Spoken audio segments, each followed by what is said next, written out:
I'd like to call the work session for the November meeting to order, for the November 24th meeting to order.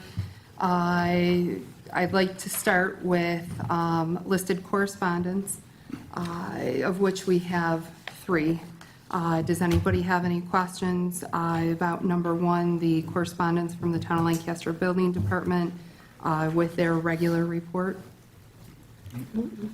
Correspondence listed number 2 from the Green Buffalo Pub, providing notice of an application for an on-premises alcohol beverage license for its establishment located at 165 Lake Avenue. And third listed correspondence from Watts Architect and Engineers, providing a summary of stormwater investigation work completed in mini systems 4 and 7, including recommendations for improvement. Would we file that or put that in committee? It's going to be, I don't think. It's already in your committee, Yeah, kind of? everything is, and I'm going to talk Fine. about it when the time Okay, comes. all right. So I don't think there's a reason to really put that specific report in the committee. Sean, do you have anything this evening? Do you want a few minutes now? Nope. I think you're here. Yeah. As the board may or may not know, Watts assisted the DPW with doing smoke testing and dye testing throughout mini systems 4 and 7, which are the systems that we've historically had the highest stormwater flow in. And we found a few issues that could and should be addressed, but we unfortunately still have not found the number 1 contributor outside of foundation drainage being connected to the sanitary sewer system, which we know is an issue. It's being remedied as homes are being transferred and some homes are being installed. But as Trustee Michael and I spoke earlier today, that could take 20 years to alleviate that, if not longer. So, but we did find a couple things, and we do have the issue that was found last year on Pleasant Avenue that's out for state funding in that right now. So we'll review this again with Trustee Mikely and the superintendent and propose remedies in the spring. And we'll schedule a meeting, we'll schedule a sewer committee meeting. We'll talk about that during the regular meeting, probably for the week of December 15th. I just want to get together with everybody to see what the schedules are. Yeah, sounds good. Thank you. Mike, do we have somebody here? That's for the comp plan. Okay, for the comp plan, That's so I it. can keep going, correct? Okay.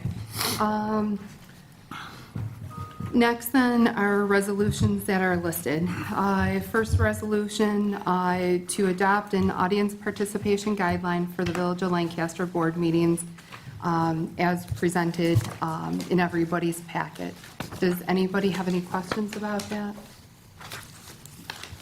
Is that something we want to add to our yearly meeting for review each year? It To make could- sure it stays, stays current? Absolutely, it could be. Okay. So to add then to each year, correct, to the yearly meeting? Yep. Other than that, does anybody else have any other suggestions or to adopt as is? Yeah, we can adopt it. Okay. Second resolution, to retroactively approve the purchase of plow blades from Winter Equipment in the amount of $16,199.50 on an emergency basis for the upcoming winter season. Third listed resolution is going to be accept and approve the following membership changes for the Lancaster Fire Department as approved at the department meeting on November 11th, 2025. Approve membership for Colin Chernodurek for the junior firefighter program and accept resignation of Gabby Frankel from the junior firefighter program. Fourth listed resolution, authorizing Mayor Schroeder to sign and authorize a lease agreement with Copier Fax Technologies for the replacement of 2 copiers with expiring leases at the Department of Public Works with a monthly payment of $277.99 for a term of 60 months. Listed resolution number 5, a resolution to approve the final budget amendments and budget transfers in the general fund, sewer fund as presented by the clerk treasurer for the fiscal year ending May 31st, 2025. Listed resolution number 6, resolution to select a consultant to perform a buildings conditions assessment for the Lancaster Municipal Building and North End Fire Hall following completion of an RFP process and review of applicants by a designated selection committee. And, I'm sorry, you said Kennedy Architects. Kennedy Architects. Okay. Does anybody have any questions about those listed resolutions? No. I am going to have one other resolution listed. There is an invoice in everybody's packet for a contract for special events coming up for our tree lighting this Saturday to provide 2 reindeer for a total of 4 hours, a deposit due, and then due at the time of arrival to be split in half for a total price of $4,000. Does anybody have any questions about the listed resolutions? All right, next on our agenda, audience participation. And with one of the resolutions that we have, just to kind of go over what we've been speaking of, it's come to our attention that at village board meetings, there's not necessarily guidelines for any audience participation. We certainly do welcome audience participation for any matters that come up, but just a few guidelines to go with it. Mike, if we could have these maybe with the agendas, you know, people can pick them up as they come in. If they can maybe get listed on the website too. I know there's a form like requesting Yeah, you can put it in that time, maybe it can go somewhere near that. But to be then followed from here on, raising your hand to be recognized by the mayor or his or her designee, stating your name and address, speaking directly to the village board only, using the microphone provided, speaking once for 3 minutes or less, unless extended by the mayor or his or her designee. 2 more things here. Any unruly activity, including yelling, name calling, or request for personal information will not be tolerated. The audience member may be asked to leave the meeting at the request of the mayor or his or her designee. And then public comment will only be held in the portion of the meeting as stated in the agenda. As a village board, we would go over it yearly at each reorganizational meeting then to keep current with those practices. Did Art look over this too? Not yet. I want everybody's opinion first, Okay, okay. and then what can be added. Because I guess thinking about it now, one question I had is, because it's a public meeting, could we, if someone, I guess, is disruptive, they could be asked to leave. Do you have a right to be here? If like you're being disruptive, do you have a right to be at the meeting, or can you be asked to leave the meeting? I think it's tough asking someone to leave the meeting because you are subject to open meetings. Right. You could tell someone to sit down. Right. And if they are not compliant, then do whatever is necessary for them to, I mean, if they're disruptive, a police officer could escort them out. Right. But for breaking the rules to say that you must leave, that has to be balanced against one's right to attend an open meeting. Yeah. So maybe we should change it. Yeah, these are just guidelines, you know, that we're not saying like any laws or, you know, things like, just guidelines of, I was just responding to Gavin's. yeah. Yeah. I just, if we have it as a policy saying this is something that could be, we have this, I guess, threat out there. If it's not enforceable, then maybe we should just make it something that can be, which is you'll be instructed to sit down and be quiet, you know, or it could be reworded. But I just think that, you know, maybe it should be tweaked because it is an open meeting. What do you want to add to it? I don't know yet. Can we table it for next week maybe, or next meeting? And then we can revisit it and I can think about it. I'm sorry for not, I know you asked me about my opinion on it and I looked at it and didn't think of it until just now, really. But that open meetings part of it, I think, is important to keep in mind. Okay. But, okay, yeah. All right. 6:15. fine. We will keep going with committee reports. Mayor Schroeder is not here this evening, so I do not have committee reports for public safety and economic development, but if we can start with finance and claims. I have nothing. No report today. Public works. Nothing now. Public safety, like I said, Mayor Schroeder is not here this evening, but nothing has come up that was marked as urgent for this evening. Building lights and codes. So we're going to have tonight a public hearing for Chapter 89 amusement arcades. Hopefully, we can then get that taken care of. Afterwards, I'll make a motion to adopt it, assuming there's no large public outcry. It's in one of the resolutions tonight is for the building condition assessment report that we had RFP'd, I think in October. We had narrowed it down to 3, we interviewed 3, and the selection committee chose Kidney Architects. So the resolution tonight would be to accept a proposal from Kidney Architects, and afterwards there'll be another contract. And then we are meeting on December 2nd. There's a little glitch in our or a lack of signage code in our mixed-use district. So we have a meeting December 2nd to go over that. Hopefully we'll be on the positive track to fixing that. And that's it. All right, moving along then to human resources. I'll be making a motion this evening to appoint Michael Cipriani as part-time laborer with the DPW. Does anybody have any questions so far? All right, next is myself again with community events. We are going to be having this weekend a few events coming up. Friday is going to be the tree lighting event here at Broadway and Central from 5 until 9. We have a very nice night planned. Tree lighting, visits with special guests to light the tree. We have music entertainment.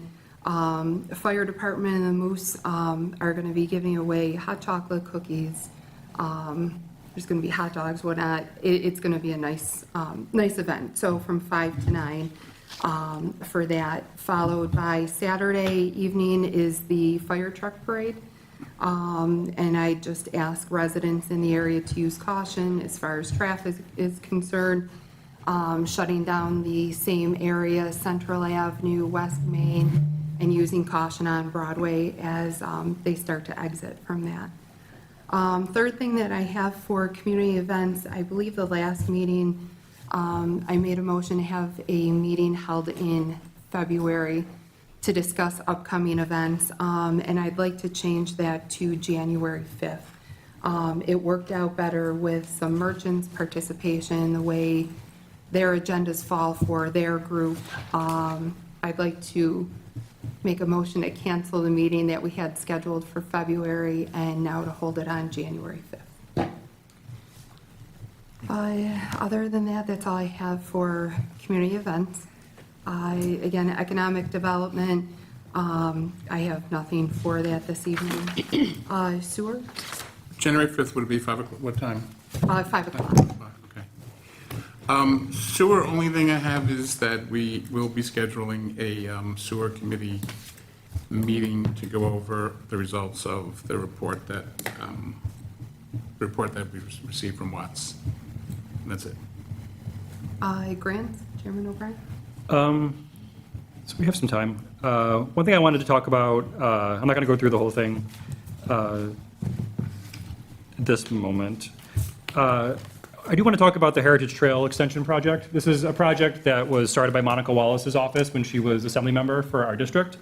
It's a collaborative project between the town of Cheektowaga, the village of Depew, and the village of Lancaster. The idea of which is to extend the existing Heritage Trail, which ends at the village line from the town, and extend it through the village into Depew, across Depew and into Cheektowaga, and connecting with various existing rail trails and whatnot along the way. A while back, I think 2023, there was a feasibility study done to kind of look at what this trail what route it should take, get a general idea of how much money it would cost, what resources are out there to offset some of those costs. With Monica Wallace's office engaged, there was a certain amount of confidence that New York State would provide a decent amount of funding for this trail, which would lessen the burden on the villages and the town of Cheektowaga. Unfortunately, or fortunately, depending on how you see it, well, for the trail project, unfortunately, Monica did not win her election last year, and Cheektowaga has been looking at this project and trying to understand a way to make it happen. TAP grants were just released. There has so TAP grant are like major infrastructure grants, usually alternative transportation grants. TAP grants are paying for our streetscape redevelopment that we're doing over the next couple of years. So Cheektowaga wanted to look at the TAP grant to see if that was a possibility to get the trail covered. The price tag for the trail was about $13 million in 2023. That was to extend it all the way through. TAP grants maxed out at $7 million. And they have a 25% match. Now, so that means that they'll pay up to $7 million, and the rest of it would be a burden for the villages in the town, which comes out to, if you do the math real quickly, about $2 million each based on that price point in 2023, which I'm sure has only increased since then. I talked about it with Mike briefly afterwards. I haven't had a chance to talk to the mayor about it yet, but my feeling is that the village is not able to take on a $2 million burden to complete this trail. I did have a casual conversation with Mayor Peterson about it, and he feels he's in much the same boat. So at this point, I think I need to reach out to our Supervisor Nowak to further that conversation, but without additional funding, it's just not practical or feasible for us to continue with that project, which it's a great project. It's a really good project. It would bring tons of people into the village, take people from the village and bring them into the communities along the way. I could see, biking the whole trail being kind of and back being a challenge that you would do all the way from Cheektowaga to, I think Ransom Road is where it ends. Town line, yeah. So it would be a lot of fun to do that, but it's just not happening yet with the dollars that we're looking at. We've partnered with some organizations to look at this project. They can go and look for other sources of funding. Cheektowaga has kind of taken the reins on it. Their grant writers can look for other sources of funding on it. So it's not done. It's just not, as things are right now at this moment, it's not going to happen. But we'll keep working at it. We'll keep looking at it. I'll leave the rest of my report for the meeting. All right, I guess any questions on that, I guess, before I pass it along? Any questions on that project? I know you were more involved in it because it would happen while you were on the board and you. So but is there still a chance of, because I think it's a great project, but not if it's financed by the local towns and villages. It's just not doable. So is there still a chance, or we're just giving up on the possibility of state funding? I think we're still, we don't know enough about what resources Assemblymember Wallace was going to access to get that funding. So I don't know. Those are conversations that, because Cheektowaga is taking the reins on it right now. They can have those conversations with the current Assemblymember's office and see if he has access to those funds. But I would like to see, personally, if I had, I would like to see other nonprofits kind of step in and provide funding, like organizations that want to see this kind of infrastructure built, provide funding. I think they exist out there. I think maybe that's how this, some sort of private-public partnership. I don't have anybody in mind, but I think that could be a way it happens. Or the federal government wants to step in. But TAP is federal money, to be honest, but it goes through the state. I think it's going to have to be a combination project. But even West Main Street was a combination project. It wasn't just one grant. It was multiple grants that stacked together to offset the cost, because there's no way the village could have taken that on, by itself. We had to have those stacked grants. But so there's funding out there. It's just finding it and aligning it with a good idea. We talked about maybe separating it between planning and construction. TAP grants, unfortunately, you can't do just planning. You have to do both. If we could find a grant to just do the planning, which is about, what was it, like $200,000, $180,000 per municipality, which is still a lot of money, but it's within the realm of possibility, whereas $2 million is not. all right. If we can move on then, tech and marketing. No report. All right, and Climate Smart. Yeah, I'll just, I gotta check my calendar real quick. There is a tree dedication ceremony for, let's see, Richard and Lucy Grabowski on Sunday, the 30th at 11 a.m. down on West Main Street, so if you're available to come down. So Richard and Lucy were instrumental in the garden walk and making that, you know, a village feature every year. They were great members of the community, and tragically, they both passed away this year. But a plaque was made in their honor, and we're going to dedicate it on the 30th. That's it for that. All right, let's move on. At 6:30 here, we have a update on the village's comprehensive plan. You'd like to come forward? And Deputy Mayor, an update on the auditor. They did have a misunderstanding, thought the time was 7, so he'll be here at 7, so you can fit him into your Into the meeting. at your discretion when you feel it's a good time. Perfect. Hi, how are you? Hi. Does anyone need want a hard copy of the plan that doesn't have one? Whatever it's at. Okay. Just open this up. So thank you for having me tonight to present the Village of Lancaster and Village of Depew Comprehensive Plan Update. My name is Kate Powers. I'm a planner with Labella Associates, and I've been working with the Lancaster and Depew Advisory Committee on developing and completing the comprehensive plan update.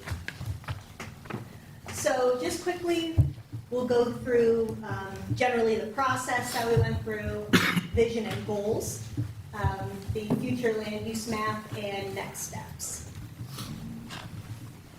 So first, a comprehensive plan. So this is essentially the land use plan for a municipality. It is a overarching policy document to help with decision making. And in terms of how the plan was developed, first we need to come up with a baseline. Where are we at? So an existing conditions and data analysis. So this looked at housing, infrastructure, environment, mobility. Some of the findings that we found.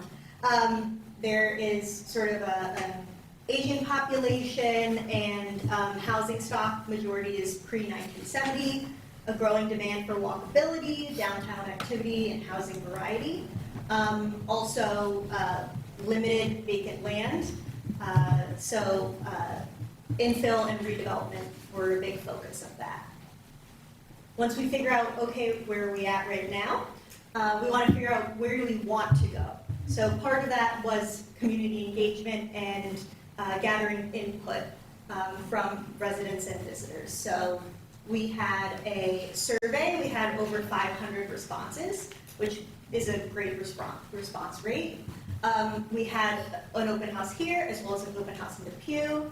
We obviously had the advisory committee that were really sort of guiding the ship of the plan, as well as stakeholder interviews as well.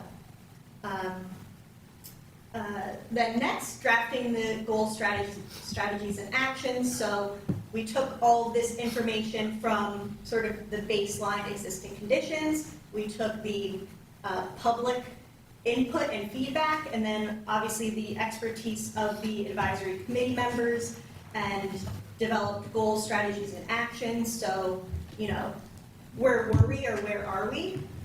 What's the existing conditions? Where do we want to go is the vision and strategies. And then finally, how do we get there? Those are the action items. So those have all been completed so far. And then we're at the final step, which is the review, refinement, and then board adoption eventually. So quickly, in terms of public feedback, what did we hear from Lancaster residents? A big part was that the identity of the village is the historic charm, the small town feel. People said a modern village with a classic feel. Also downtown vibrancy, wanting more dining, shops, year-round programming. There also was a focus on continuing the momentum of all the work that the village has already done in the village center. Better walkability and pedestrian safety, ADA access, sidewalks, crosswalks, lighting, more green space, trails and connections, and then housing choices generally, and then more specifically, downsizing for seniors, as well as options for young professionals and families. And then an emphasis on supporting and expanding the local economy, helping existing buildings thrive, or businesses thrive, as well as attracting new businesses, filling storefronts, and seeing underutilized and vacant properties revitalized or have some reinvestment in those. So, vision for the future. We took all this information, and so seeing Lancaster as a vibrant, walkable, historic, and resilient village with strong local businesses, safe, connected streets and trails, historic and small town charm, diverse housing options, engaged community, and green, sustainable, and climate-ready community. So we had the sort of the overall vision, which is more general. And then from there, the committee developed goals. And so these goals, there's 10 goals in 5 categories. So we have preservation and progress. So goal 1, promote smart growth and sustainable land use. Number 2, expand and improve parks, recreation, and public spaces. We have foster civic engagement and inclusive governance, expand housing options, enhance transportation and mobility for all residents, improve public transit and multimodal connectivity, strengthen the local economy and support small businesses, cultivate a distinct local identity and tourism economy, protect natural resources and enhance sustainability, and invest in resilient infrastructure. So that's a lot. It is a comprehensive plan. So, it tries to encapsulate as much as possible within it, and then breaking those down further into strategies and action items to help sort of get closer to these goals. So first we have housing. Why is this important? 81% of homes are pre-1970s. You have an aging housing stock, and residents cited issues with, vacancies and needing to invest in these aging properties, and that there are limited alternatives. So some of the items up here, help owners maintain homes, adaptive reuse programs to convert unused or underutilized structures into housing, apartments, mixed-use buildings, maintain clean housing with a variation of prices. So these are all from either the open house or the survey results from individuals who are residents or business owners or visitors of Lancaster. So some of the strategies and action items for housing included, evaluate the current zoning and identify barriers to housing development. So one of the issues with housing is, one, it's a widespread issue that a lot of municipalities are facing currently in terms of aging housing stock and limited supply. And obviously a lot of that is market driven. However, something that a municipality or the village can do is set the stage for housing. And so, one of the village's most important tools is zoning. And so, evaluating the zoning and identifying to see, okay, is lot coverage, is lot size, what permitted uses are where, are any of those things potentially acting as a barrier to housing development, and see if that's something that can be remedied or altered in some way. Another item is housing infill development near walkable areas, so this is more upper story, above commercial housing, townhomes, small multifamily, adaptive reuse of older buildings. Individuals identified the preservation of historic architecture as something that's very important. And so it can be difficult, but if you really want to preserve that architecture, adaptive reuse is the way to go versus tear down and build something new. It comes with its own set of challenges, but it really is the only way to keep the architecture as it is. Another item, home repair programs for aging housing stock, either self-created or partnering with outside entities. And then also exploring redevelopment of underutilized parcels in the village to see if they would be suitable for housing. Parks, trails, and public spaces. So why does this matter? There is a high demand for park access, trail connections, and green spaces. These areas, they can be used for recreation. They can become destinations. People can come here to use these assets, and then that can also connect to if you have increased people, increased foot traffic, that also helps the local economies. People are patrons of the local businesses as well. In terms of parks, trails, public spaces, some of the feedback that we received, more community-run events, better accessibility to new building spaces, commitment to the arts. Love to see the connection of the village center to other recreational spaces, highlight outdoor spaces with improved access and features like walking and biking paths. So some of the strategies and actions, greenway connections along Hugo Creek, as well as investing in pocket park improvements and public art. Obviously, the village is very developed as is. There's not going to be a massive park that can be developed. However, you can invest in smaller spaces, as well as streetscape improvements and things like murals and sculptures and other public art items. Also, accessibility upgrades. So obviously, Americans with Disability Act, Accessibility ADA, shade through trees and coverings, seating, benches, all of these things, they create a higher quality of life.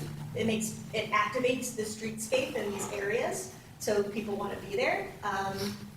And another item is a trail gap analysis and extension, which was discussed earlier with the Heritage Trail links. And I'll just note that in the plan, sort of near the back, where there's the implementation section, it does note that it would be great if all these items could be done as quickly as possible and complete 100%. However, there are the realities of finite resources, and so you just need to adjust. So if maybe funding isn't there, that gets kicked to being a long-term project. Or you reach out to other partners. But what's listed in here is not necessarily set in stone. These things can sort of evolve based on, the board and the resources and other sort of limitations that might be there. Transportation and mobility. Walkability and safety was one of the top concerns, and walkability access, it can boost downtown spending and amount of time that people are in the village, and how active the community and the streetscape is. Some of the feedback that we received, we have update infrastructure on village roads, safer sidewalks for more village walkability, improved lighting, consider a parking ramp near the village hall. Parking should be considered as we grow. Want a larger walkable area of businesses. Prioritize multimodal habits in its visitors and residents. Look forward to new trail along the creek. So some of the strategies and action items related to this, a focus on walkability and safer crossings. One of those things would be complete streets improvements. And so complete streets is essentially improvements to the streetscape. It can be, the road, the sidewalks, all the way up essentially to the building line, to make streetscapes accessible to people of all ages and abilities. And also what's noted in the plan is understanding some of the limitations of the village, that a lot of roads are either county roads or state roads, and in there that understanding that you all can't go out to any road that's in the village and make any improvement you want, but this plan does outline items that can be advocated for in collaboration with the county and New York State DOT. We have sidewalk, trail, and bike infrastructure gap filling. Access management on transit road and major corridors, a focus on safety, and evaluate parking needs, and then identify current parking areas, identify those things with wayfinding signage, explore extension of Walter Winter Drive for access and circulation, and then continued collaboration with New York State Department of Transportation. Economic development. This is some of the feedback that we received. Use empty buildings, encourage small businesses, expansion and improvements to Business District North on Central, bring in new businesses, but also support the ones that are here. A lot of people wanting, unique and eclectic choice when it comes to businesses. However, other individuals said, maybe we don't need to shy away from one or two national retailers as well and have these businesses complement each other. In terms of action items here, overall, with this community input, there was a strong support for downtown activity. One of the potential action items is developing a small business resource hub, or essentially just having resources for small businesses all in one place. So this can be permitting, connection to Chamber of Commerce and other external entities that can be used as resources, grant and funding opportunities, and continued work on facade improvements. Obviously, that's already been a huge priority of the village, as well as adaptive reuse, historic building reuse, branding, wayfinding, and unified signage. This can, bolster the identity of the village, as well as assist both residents and visitors, and so that they know what's here. Public art and cultural programming, and then lastly, inclusion in tourism promotions that, from the regional perspective, trying to get on some of these lists, on some of these websites, and making people aware of what Lancaster has to offer. We have sustainability and climate resilience. So keep our green space. We definitely had a little bit, I'm sure you all know, the balance of individuals saying, I want green space, but then also I want development. So a lot of this comes with balance between those two.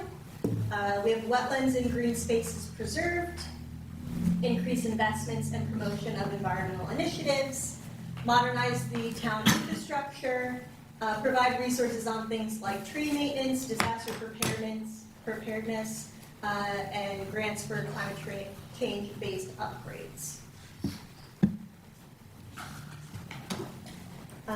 So some of the strategies and action items, limit development in riparian buffers. That is essentially the area closest to any water body.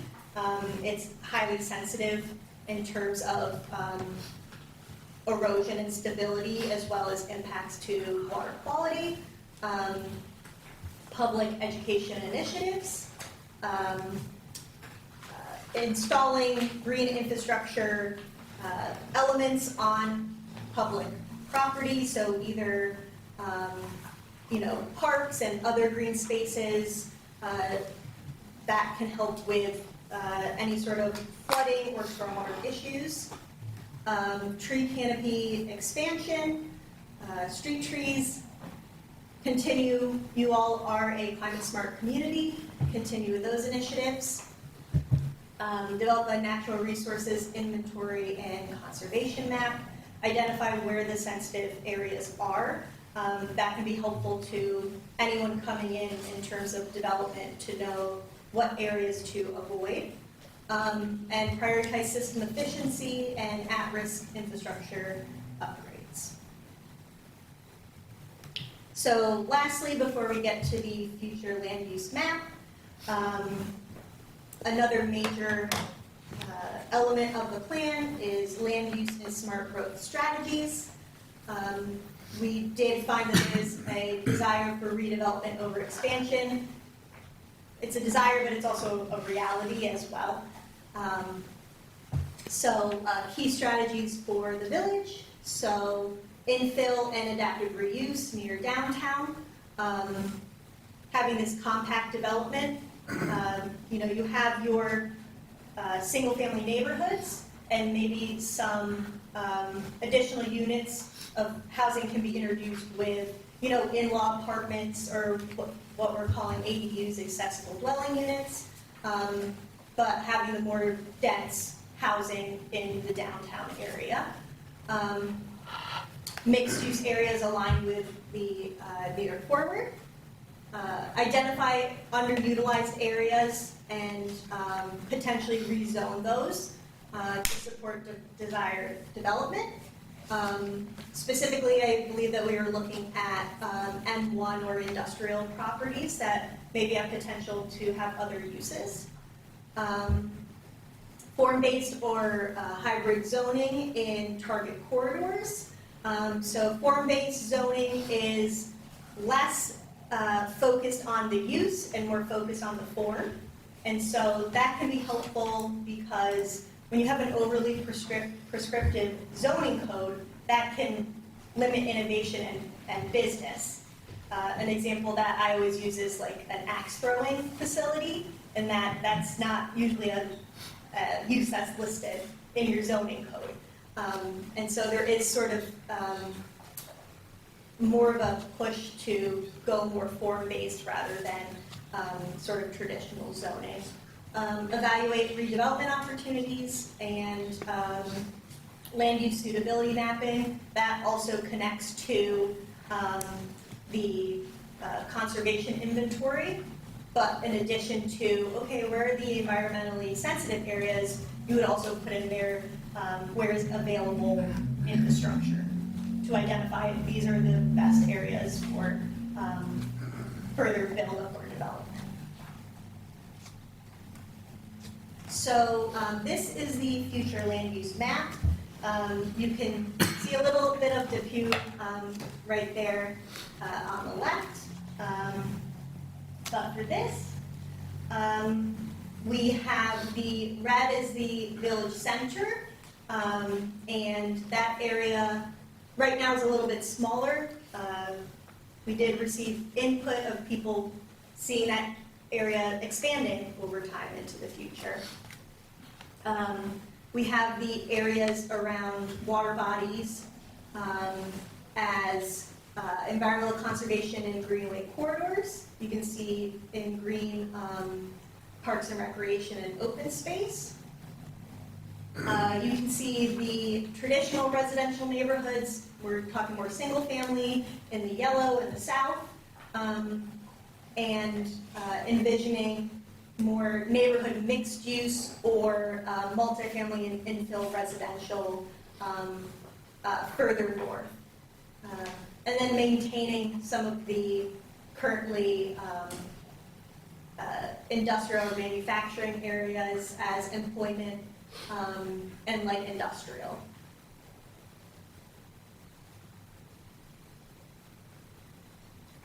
So moving forward, that was sort of just a snapshot. You have a 130-page document, so it goes into depth on all these things. And so obviously that is something that the board should review and refine, and any edits that you would like to see done to that document. However, eventually, when the board does adopt this document, this is things that it would enable. So provides an updated policy foundation for decision-making, strengthens eligibility for major grants. So something you can put in the narrative of your grant of, we went through a public process and identified these goals, one of which is X, which this grant could support. Establishes clear priorities for capital planning and budgeting. So if you're wondering, okay, budget season's coming, what projects do we want to do in the next year? The comp plan is a great place to start and to look. Guides zoning and code updates. So your comprehensive plan is the legislative basis for any code updates. Improves coordination with the county and the state and other entities, because you sort of have a document that has all your priorities there. So when you're going to the table, you already know sort of some things you'd like to see. And supports informed review of development proposals. A lot of municipalities, when you're looking at special use permits, obviously rezoning applications, site plans, those sort of things, you go to the comprehensive plan and you see, okay, does this development align with our priorities and goals, and what we'd like to see for the future of the village. So next steps, so board review and comments. After that, seek review as a type 1, with the village being the lead agency for that. Require referral to Erie County Planning. A public hearing and adoption resolution. Obviously this will be made publicly available for the public to review, provide comments to you, feedback to you all, so you can decide what edits you'd like to see moving forward. Adoption. And then the fun part is the implementation. So there is a table in the back of the document that outlines all of the major action items. It's prioritized them as short, medium, long. Like I said before, just a starting point. Those things might move around. For implementation, I would also suggest yearly, it's usually budget season when you do this, because that's kind of going to impact all the projects you can do that coming year, and sort of figuring out, okay, what items in here do we want to pursue? And then, like I said, all these things align with the resources, the money, so village budget, grant cycles, and capital planning plans, or 5-year plans. So that was really quick overview. I think that there is time if there are any questions. But understand if you haven't gone through the entire document, that, you know, you might not have anything too specific. Yes? Thanks. Art Herzig, Village Attorney, thanks for Yes. being with us. Are these slides somewhere in this packet? It's not, but I can send them to the board if you'd like. Well, I know I would prefer.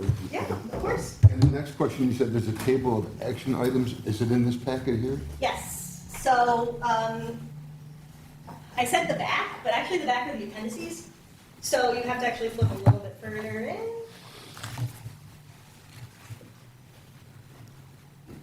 And then here you get over here. How would we find it? Page 46, right? Implementation, is that what it is? Yes, mine does not have, page numbers on it, unfortunately. Maybe that, oh wait, hold on. Here, I'll tell you what, take this and Yes. fold the page that has Yes, it I can do that for you, for my own personal collection. Kate, can I ask a question while you're flipping through? of course. So my plan tonight was to schedule the public hearing, but it seems that may be premature. Sure. As far as timing to check off the ones that we don't, so we have control over the board review and comments, that's on us to do. The secret review and the Erie County Planning Review, those probably are just based on other schedules than ours. What kind of timing would you expect those processes to go, like, how long should those take before we can adopt this? Should we change the name to 2026 Comprehensive Plan? Okay, well, can I make a comment on that too, and change, because looking at this order, does it make sense to have a public hearing after referring it to Erie County, or should the public hearing be before referring it to Erie County? It could be either. Essentially, the Erie County Planning, you can send this version of it to them. It's not necessarily you have to send them the final version, Okay. because they actually don't have it. I don't believe they have authority to veto items. They'll essentially look at it for cross-jurisdictional issues that they might see. But you could actually refer to them as soon as. And they may or may not say, we recommend, we have no recommendations, we're fine with it, right? Yeah, I mean, That's the goal? typically, unless something is highly controversial. Right. Counties usually don't have too many comments. I would not anticipate any major comments from Erie County. So could we, do these have to be done in this order then? So could we start that process tomorrow? And then while we're reviewing it on our end well, I already read it, but those who haven't, providing comments, so they don't have to happen in order, right? They can happen simultaneously? Yeah, I will say that seeker has to occur before adoption, but you all know that. Right. Yeah. Okay, so I guess I won't schedule the hearing tonight then, just in case it takes longer than a month. Can we put it online, Mike? Is it on our website now? Or can It's up we- there. It's on there now? Okay. Yeah. Do we want to open up to audience questions? We have about 2 minutes before the board meeting. I don't know if anybody had a question. All right, so yeah, like we said, it is available on the village website. I think it's a couple extra copies over there too. Can we, Yeah, if I people can want actually those? leave them here if you want. Yeah, thank you, yeah. Give it a read, it's insightful. I think there's a lot of really good ideas in there, and it is truly a collaborative document. 500 survey responses, 29 people showed up to the workshop that was put on back in September. Multiple stakeholders were interviewed for this plan. It's had a lot of hands on it, and but it could always use more. So please take it and read it and provide your feedback. Thank you for Yeah, coming this of evening. We course. certainly appreciate it. Thank you. No problem, thank you.